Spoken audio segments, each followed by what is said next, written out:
Dans cette vidéo, je vais vous parler des statuts d'une association. Comme vous allez le voir, la loi n'impose que très peu de choses sur le sujet.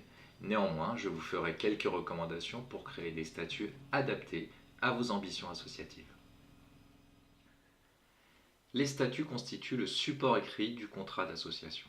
Vous devez donc accorder un soin particulier à leur rédaction afin qu'ils soient cohérents et adaptés au fonctionnement de votre structure.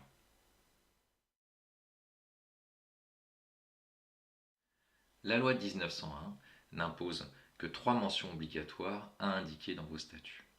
La première, le nom de votre association, qui va vous permettre de vous identifier et de vous distinguer des autres structures.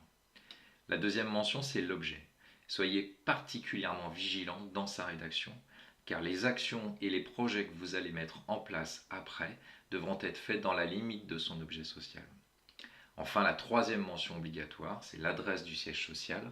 Même si la mention de la ville est suffisante dans vos statuts, il vous faudra mentionner l'adresse exacte et complète auprès de la préfecture lors de la déclaration ou d'une modification. Même s'il n'existe que 3 mentions obligatoires, je vous recommande d'ajouter les articles suivants dans vos statuts. Ainsi, en cas de litige avec les instances dirigeantes ou les membres, vous pourrez vous référer à vos statuts qui juridiquement est le contrat qui unit les membres d'une association. À vous de trouver le bon compromis de façon à ne pas non plus trop cadrer votre fonctionnement, ce qui ne vous laisserait que peu de liberté dans vos actions. En résumé, la loi 1901 ne contient quasiment aucune disposition sur le fonctionnement statutaire des associations. Il incombe donc aux créateurs de l'association d'en fixer eux-mêmes l'organisation dans les statuts. La nomination d'un président, d'un trésorier et d'un secrétaire n'est donc pas obligatoire, mais reste le mode de fonctionnement standard le plus communément utilisé par les associations.